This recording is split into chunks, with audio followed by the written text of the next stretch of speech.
إن الحمد لله نحمده ونستعينه ونستغفره ونستهديه ونعوذ بالله من شرور أنفسنا ومن سيئات أعمالنا. من يهده الله فلا مضل له ومن يضلل فلا هادي له. وأشهد أن لا إله إلا الله وحده لا شريك له، وأشهد أن محمدًا عبده ورسوله. قال الله تعالى: يا أيها الذين آمنوا اتقوا الله حق تقاته ولا تموتن إلا وأنتم مسلمون. وقال الله جل وعلا: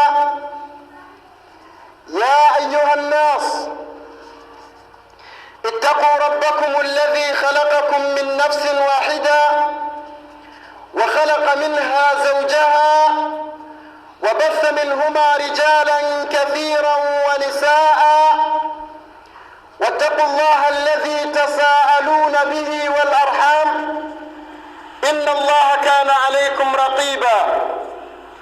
وقال الله سبحانه وتعالى: يا أيها الذين آمنوا اتقوا الله وقولوا قولا سديدا يصلح لكم أعمالكم ويغفر لكم ذنوبكم ومن يطع الله ورسوله فقد فاز فوزا عظيما. أما بعد، فإن أصدق الحديث كتاب الله، وخير الهدي هدي محمد صلى الله عليه وسلم، وشر الأمور محدثاتها، وكل محدثة بدعة، وكل بدعة ضلالة، وكل ضلالة في النار. اللهم إنا نعوذ بك من عذاب النار. وتكفوا إسلام، بعدكم شكر الله سبحانه وتعالى لكم تكيا رحمة متمويت محمد صلى الله عليه wasallam. Ninakuhusieni ndugu zangu, pamoja na kuihusia nafsi yangu kumcha Mwenyezi Mungu Subhanahu wa Ta'ala. Watukufu wa Islam, kila sifa kamilifu ni zake Allah Subhanahu wa Ta'ala, ambaye katuruzuku neema mbalimbali. Miongoni mwa neema ambazo Allah Subhanahu wa Ta'ala alizoturuzuku ndugu zangu ni kufikiwa na mwezi mtukufu wa Ramadhani. Tumefunga mwezi wetu mtukufu wa Ramadhani. Mwenyezi Mungu Subhanahu wa Ta'ala akatujalia tukawa ni miongoni mwa wale ambao waliosimama kisimamo cha usiku kwa kuitafuta Lailatul Qadr. Mwenyezi Mungu Subhanahu wa Ta'ala hakuacha kutuneemesha neema zake mbalimbali ndugu zangu, ikiwemo kuifikia siku ya Eid al-Mubarak. Neema hii Waislamu ni neema kubwa. Tunamwomba Allah Subhanahu wa Ta'ala azipokee saumu zetu, na tunamwomba Allah Subhanahu wa Ta'ala akipokee kisimamo chetu, na tunamwomba Allah Subhanahu wa Ta'ala azidi kutupa maisha marefu tuweze kufikia mwezi mwingine wa Ramadhani na siku ya Eid al-Fitr al-Mubarak. Ndugu zangu katika imani, فمن الناس من سيكون هذا الشهر المبارك الماضية حجة عليهم والعياذ بالله. ومن الناس من سيكون هذا الشهر المبارك حجة لهم. اللهم اجعلنا من الذين سيكون هذا الشهر المبارك حجة لهم. Miongoni mwa watu ndugu zangu katika imani, kuna wale ambao mwezi huu wa Ramadhani ulioondoka itakuwa ni hoja juu yao. Kuna miongoni mwa watu ndugu zangu, mwezi huu wa Ramadhani utakuwa ni sababu yao kuingia motoni. Tunamwomba Mwenyezi Mungu Subhanahu wa Ta'ala tuepushe tusiwe miongoni mwa kundi hilo. Na kuna watu wengine Waislamu, mwezi huu mtukufu wa Ramadhani ulioondoka itakuwa ni hujjatan lahum, itakuwa ni moja miongoni mwa sababu za kuwaingiza peponi. Tumuombe Allah Subhanahu wa Ta'ala atujalie kuwa ni katika watu hao.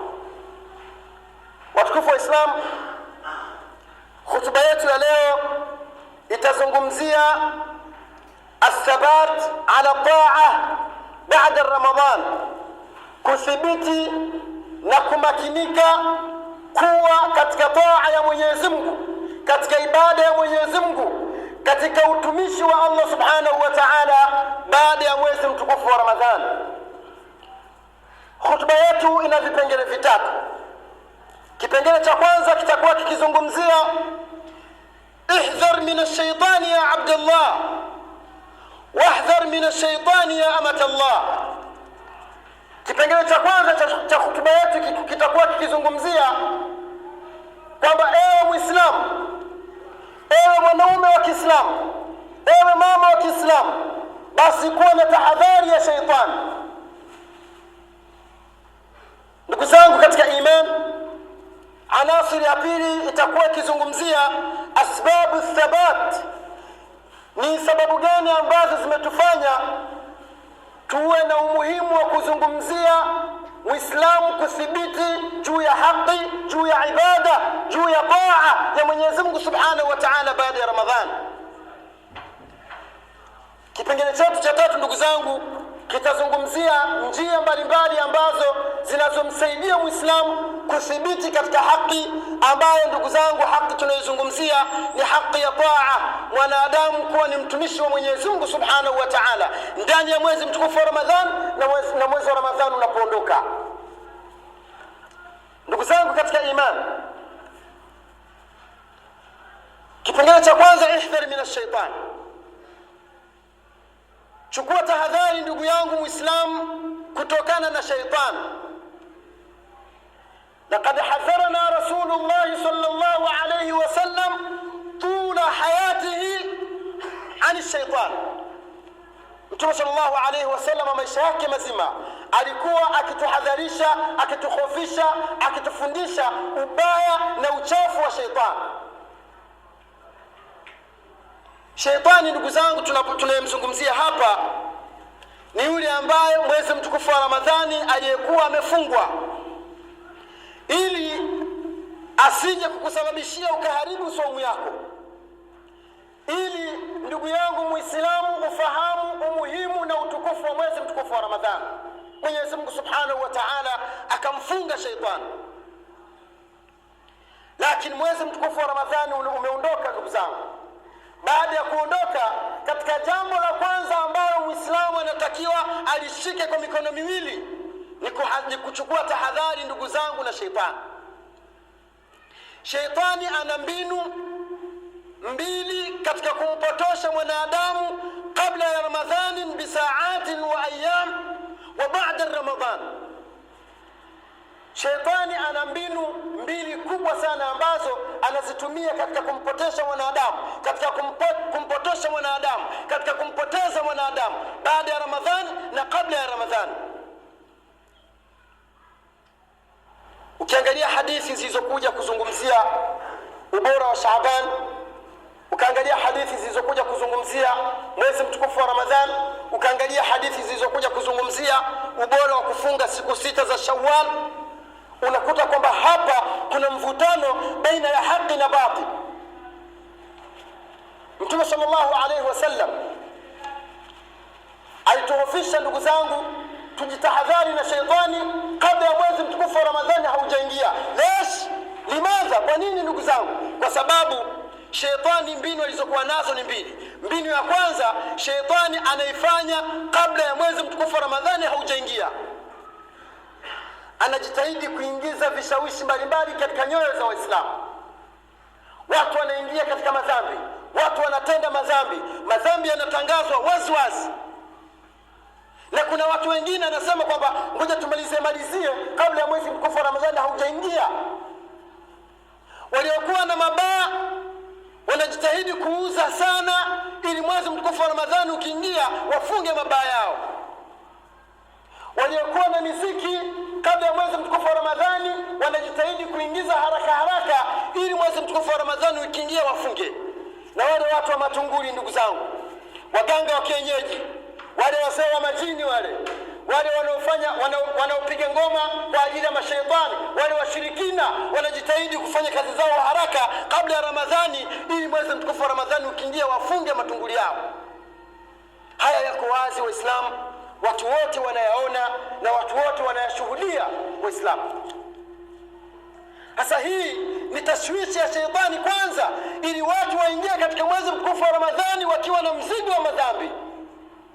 Mtume sallallahu alaihi wasallam akatupa mbinu za kumkimbia sheitani huyu al-la'in. Mama Aisha radhiyallahu ta'ala anha anasema, sikuwahi kumuona Mtume sallallahu alaihi wasallam anafunga mwezi mzima isipokuwa ni mwezi mtukufu wa Ramadhani, na sijawahi kumuona Mtume alayhi salatu wassalam anafunga nusu nzima ya mwezi isipokuwa ni mwezi wa Shaaban. Kwa nini ndugu zangu? Yote haya Mwenyezi Mtume sallallahu alaihi wasallam anakuja kutupa mbinu za kujikinga na vishawishi vya sheitani anayewashawishi wanadamu wawe na madhambi mengi kabla hawajaingia katika mwezi mtukufu wa Ramadhani. Jamani, matangazo ya vunja jungu, nadhani hakuna mtu mwenye masikio asiyasikia mwezi mtukufu wa Ramadhani unapokaribia. Wazinifu, mabichi yanajaa, watu wanavunja majungu, tena wenyewe kwa kusema vunja meno, vunja mifupa, meno ya kingalipo.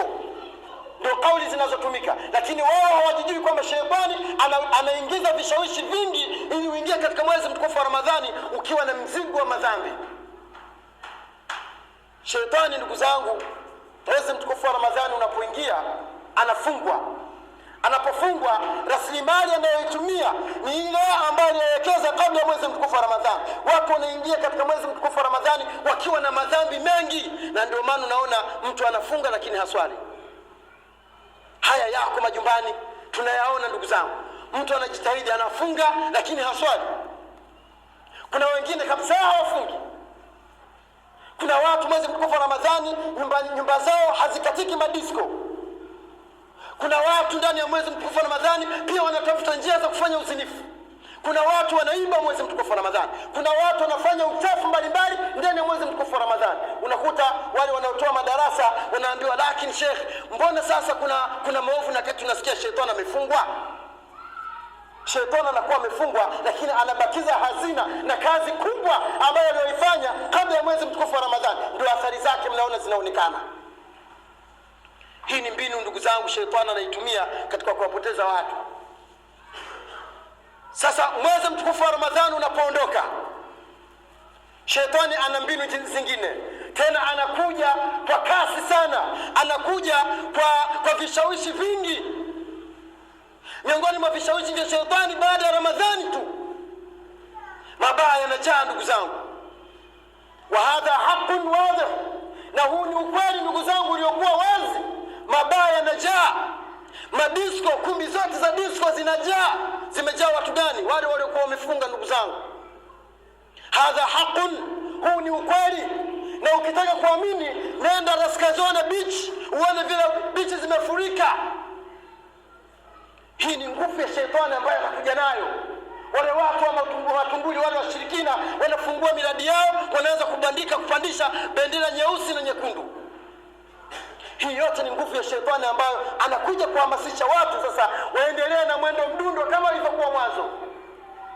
Lakini Mtume alayhi salatu wassalam kwa mapenzi yake ndugu zangu katika imani akaja kutupa kitu ambacho kinatudefense, kinachotuzuia tusiingie katika hiyo misukosuko ya Ibilisi la'natullahi alayhi. Mtume sallallahu alayhi wasallam anasema, man sama shahru ramadhan al-mubarak wa atba'ahu 6 ayyamin min Shawwal kana kaman sama dahra kulla. Yoyote ambaye atakayefunga siku 6 za mfungo mosi, siku 6 za Shawwal, atakayefunga Ramadhani akafatisha siku 6 za mfungo mosi, basi malipo yake na thawabu zake ni kama yule mtu ambaye aliyefunga maisha yake mazima. Yani siku 6 tu ndugu zangu upate thawabu zote hizo. Hauoni kama kuna kitu hapa? Hadha jihadun.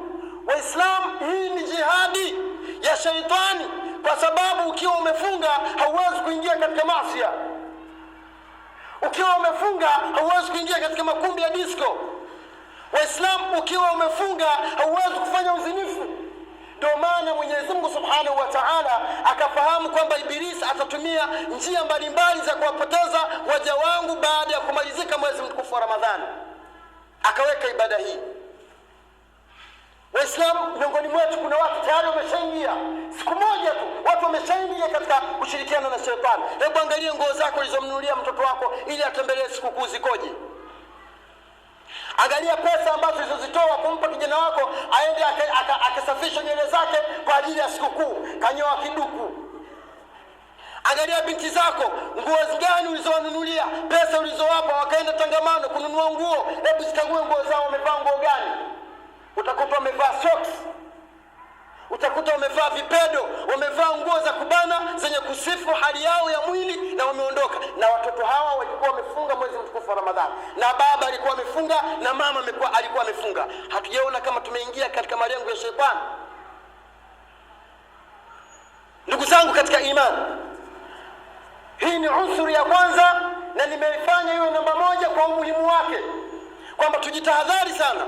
Mtume sallallahu alaihi wasallam alikuja kutufundisha ni namna gani tupigane na Ibilisi la'natullahi alayhi.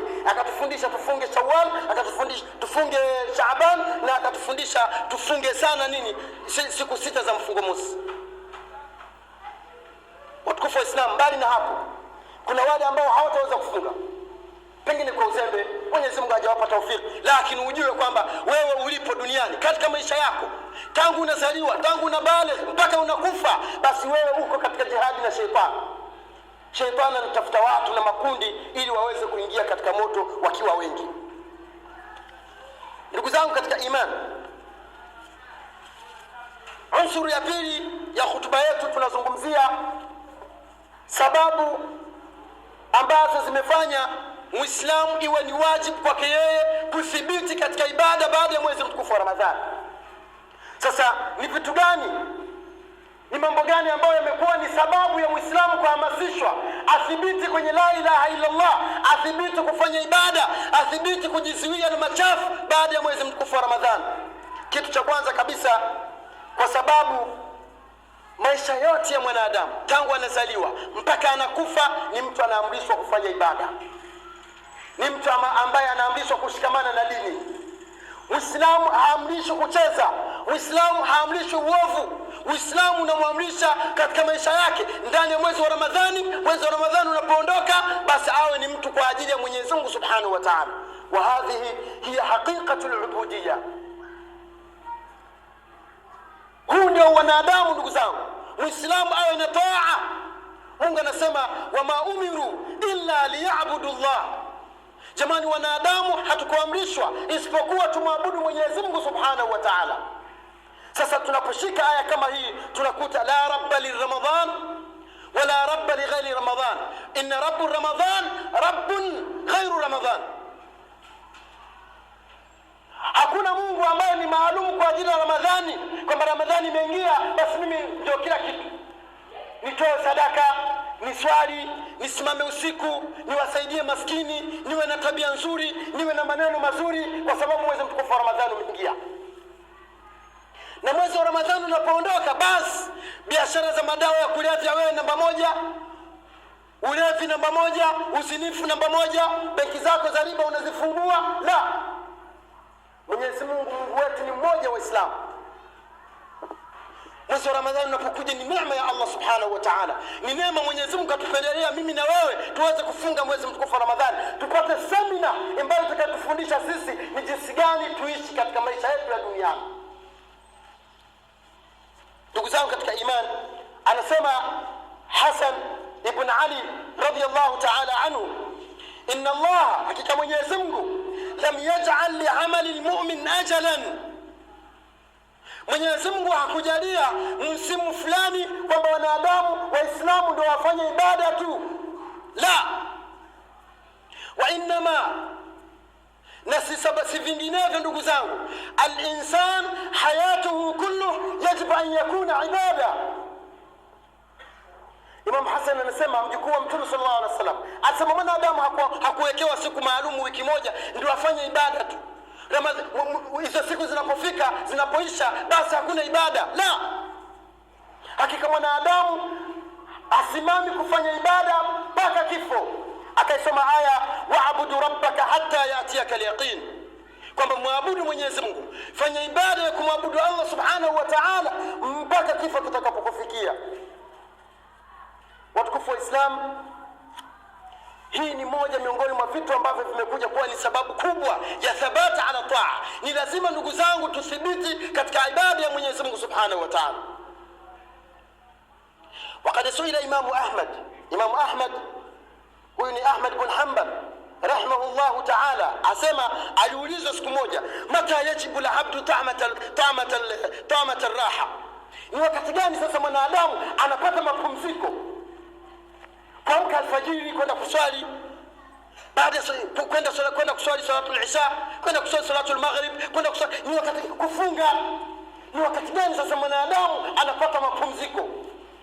Akasema faqala, akasema Imam Ahmad rahimahullah, asema inda awwal qadamin fil janna, wakati mtu sasa anapoingiza mguu wake wa kwanza peponi, basi ndio anapumzika na ibada. Peponi hamna kuswali, peponi hamna kufunga, peponi hamna sijui kufanya hivi, peponi hakuna mambo ya karaha, peponi ni raha tu.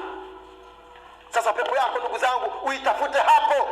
Mtume anasema ad-dunya mazra'atu lil akhirah, dunia ndugu zangu ni shamba la kesho akhira. Sasa hapa duniani hamna raha, hamna good life ndugu zangu. Duniani ni ibada. Ndani ya mwezi wa Ramadhani tunazidisha. Ramadhani inapoondoka tunafuata yale tuliyosoma katika mwezi mtukufu wa Ramadhani, miongoni mwa darasa mbalimbali tulizojifundisha. Sababu ya pili ndugu zangu, miongoni mwa sababu zinazomsaidia mtu athibiti katika haki baada ya Ramadhani, kwa sababu mtu kuthibiti katika ibada ni moja katika sunna za Bwana Mtume sallallahu alaihi wasallam. Unapothibiti katika ibada ndani ya mwezi wa Ramadhani na mwezi wa Ramadhani unapoondoka, basi umehuisha sunna ya Bwana Mtume sallallahu alaihi wasallam.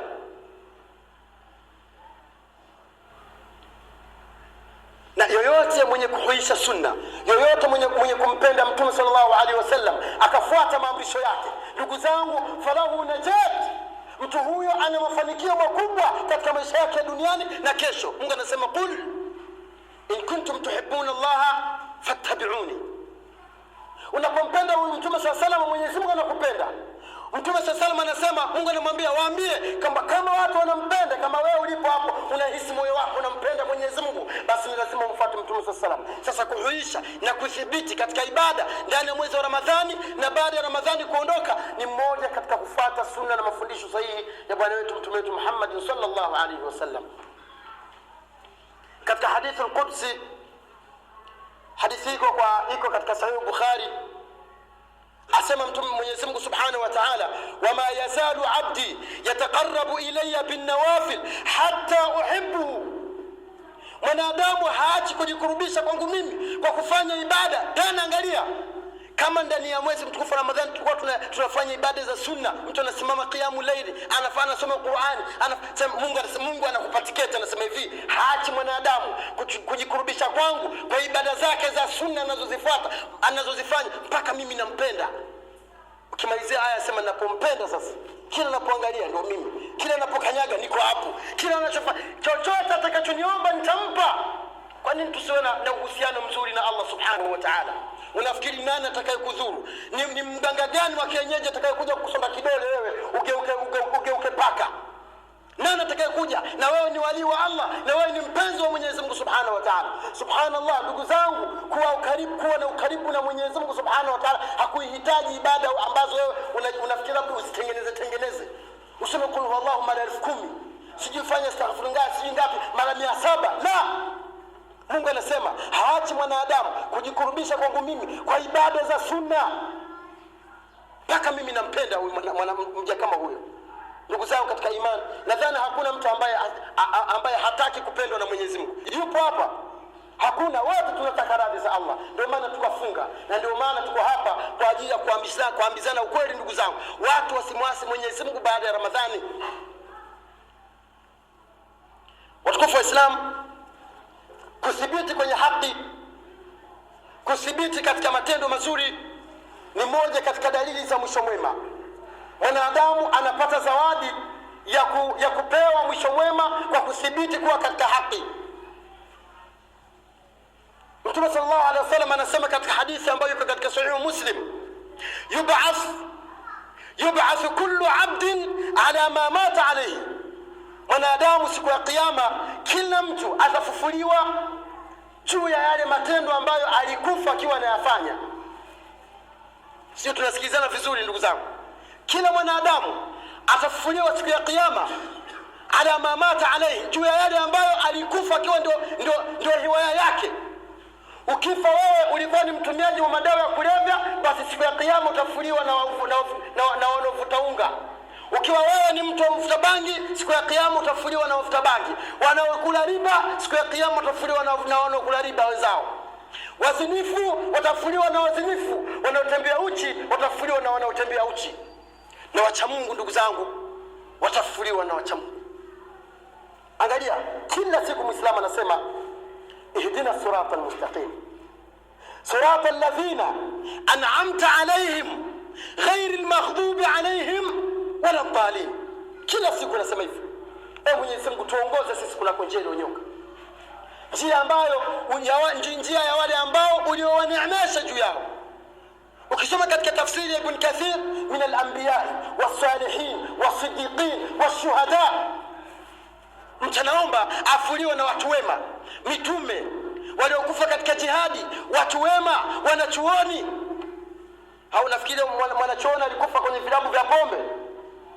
Ndugu zangu, nafikiria watu wema, manabii walikufa katika vilabu vya pombe? Manabii walikufa katika uzushi? Manabii walikufa ndugu zangu katika imani katika biashara za haramu? La. Manabii walikufa katika la ilaha illa Allah Muhammadur Rasulullah. Angalia hawa mashahidi walikufa katika viwanja vya maaraka vya vita. Ndugu zangu, kwenda vitani sio mchezo. Unaacha familia yako, mke wako mzuri unampenda unamwacha, watoto wako unawapenda unawaacha, mali zako unazipenda unaziacha, unakwenda kupigana kwa ajili ya Mwenyezi Mungu Subhanahu wa Ta'ala. Leo hii ndugu yangu, vita vyako kubwa ni kusimamisha swala na kujiepusha na uzinifu pia utaki. Tumombe Mwenyezi Mungu Subhanahu wa Ta'ala atupe thabati katika dini. Tumombe Mwenyezi Mungu Subhanahu wa Ta'ala atupe mwisho mwema. Tumombe Allah Subhanahu wa Ta'ala atujalie tuwe na moyo wa kufuata dini kama alivyotufundisha Bwana Mtume sallallahu alaihi wasallam. Aqulu qawli hadha wa astaghfirullah li wa lakum wa an sa'iril muslimina wal muslimat fastaghfiruhu innahu huwal ghafurur rahim.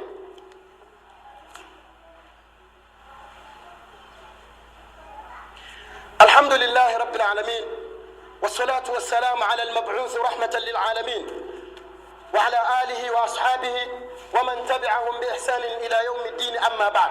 Watukufu wa Islam, katika hotuba yetu ya pili tutazungumzia vitu vinavyomfanya mtu aweze kuthibiti katika haki. Ni mambo gani ambayo yanayomfanya mwanadamu athibiti katika dini, katika ibada, yale yote aliyoyasoma katika mwezi mtukufu wa Ramadhani adumu nayo ndani ya nafsi yake na nyumba yake. Jambo la kwanza ndugu zangu, islahul qalb. Tujitahidi nyoyo zetu tuzitengeneze. Wote ambao wanaopindukia baada ya mwezi mtukufu wa Ramadhani kuondoka, nyoyo zao zina maradhi ndugu zangu. Na moyo kama moyo unapoupoteza, basi umejipoteza mwenyewe. Moyo ni rahisi ndani ya mwili wako. Moyo ndio unaokuongoza wewe. Mtume alayhi salatu wasallam anasema, ala wa inna fil jasadi mudgha. Fahamu kwamba ndani ya mwili wako kuna mnofu. Idha salahat, unapokuwa safi ukawa vizuri, salaha aljasadu kullu, mwili mzima unakuwa safi. Wa idha fasadat, na unapoharibika, fasada aljasadu kullu, mwili mzima umechafuka, mwili mzima unakuwa umeoza. Mtume sallallahu alayhi wasallam anasema, ala wa huwa alqalb, ni moyo ndugu zangu katika imani. Tutengeneze nyoyo zetu. Watu wana maradhi Waislamu. Watu wana maradhi, tena maradhi mengine wanayatafuta mtu kujiweka katika mawaqi shubha. Tujitahidi ndugu zangu katika imani, tutengeneze moyo. Jambo la pili, miongoni mwa mambo ambayo yanamsaidia mtu kuthibiti katika ibada baada ya mwezi mtukufu wa Ramadhani, mudawamatun ala a'mal, ni mtu kudumu katika ibada. Ukisikia Allahu akbar, wewe namba moja kuja msikitini. Ukisikia wala taqrabu zina, msikurubie zina jamani, basi hata mwanamke pembeni, hata kumkonyeza ndugu zangu, hata kutaka kukutana naye na unamuona amevaa fitna, tafuta njia nyingine. Sasa hivi ni siku za fitna. Wanawake wanawatafuta wanaume, ndugu zangu katika imani. Subhanallah. Naam, wanawake mabinti wanawatafuta wanaume, wanawatafuta vijana. Kijana anaweza kuwa ni muhafadh, amejihifadhi, lakini ikawa kuna msichana amzunguka tu, leo amemvalia kipedo, leo amemvalia miniskirt, leo amemvalia hip style, zote hizo nataka tongozwe. Leo hii ndugu zangu, hasa katika hizi siku zetu ambazo ni chache ambazo tulizokuwa nazo sasa hivi, ndugu zangu, ni mtihani mtupu. Sasa tuthibiti katika amali yale tuliyosoma katika mwezi mtukufu wa Ramadhani, tudumu nayo, tujilazimisha tudumu nayo, ili tuweze kupata radhi za Allah subhanahu wa ta'ala. Ndugu yangu katika imani, Mtume sallallahu alayhi wasallam anasema katika hadithi ya Aisha, wa inna ahabba al-a'mal, hakika ibada ambazo ni nzuri na zinazopendeza ila Allah, kwa Mwenyezi Mungu, madawama alayhi wa in qalla, ni zile ambazo mwanadamu kadumu nazo hata kama zitakuwa chache. Waislamu tumejifundisha visimamo katika mwezi mtukufu wa Ramadhani. Wallahi ndugu zangu, usije kwa kiacha kisimamo nyumbani kwako. Tumejifundisha kutoa, tumeionja njaa ambayo kila siku maskini anaisikia na wewe ukiwa umeshiba. Tusiwache watu hawa ndugu zangu. Wapo wanawake ambao wamefiliwa na waume zao, wanahangaika mpaka kufikia kwenda deep sea kutafuta huko, wengine wanajiuza kwa shida ndugu zangu. Na sisi tuko hapa, tunacho cha kuwasaidia, tumeweka mfukoni mpaka mwezi mtukufu wa Ramadhani. La ndugu zangu, tujitahidi kuwasaidia wasiojiweza.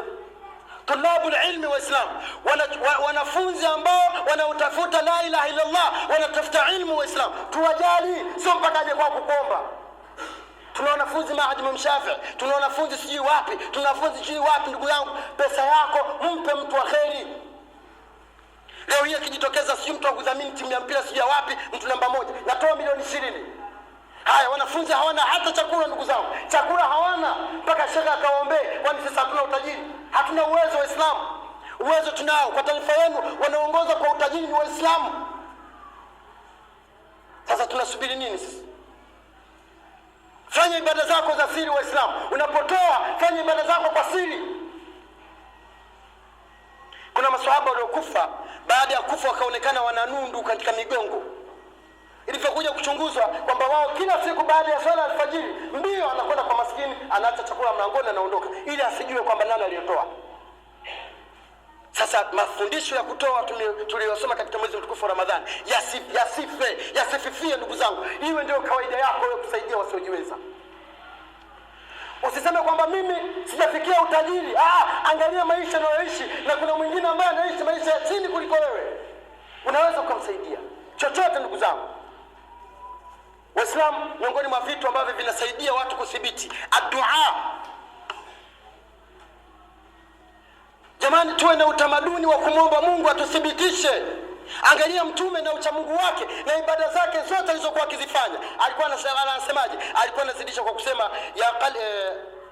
alikuwa anazidisha kusema kwamba ya muthabbit alqulub thabbit qalbi ala ta'atik. Mtume alikuwa anazidisha kusema, ewe Mwenyezi Mungu ambaye unathibitisha nyoyo katika haki, basi naomba moyo wangu uthibitishe nife katika haki. Mungu ni mtume wa Mwenyezi Mungu. Je, mimi na wewe tunalingana naye? Unaweza kujifananisha na mtume katika ibada? Haya ndugu zangu, hatuna utamaduni wa dua. Watu wema walikuwa wanamuomba Mwenyezi Mungu apokee saumu zao kwa miezi 6 baada ya Ramadhani. Mwenyezi Mungu pokea Ramadhani yetu. Mwenyezi Mungu pokea Ramadhani yetu. Wewe baada ya kufungua basi hamna dua, hamna chochote. Wewe unajuaje kama swala zako na saumu zako zimepokelewa?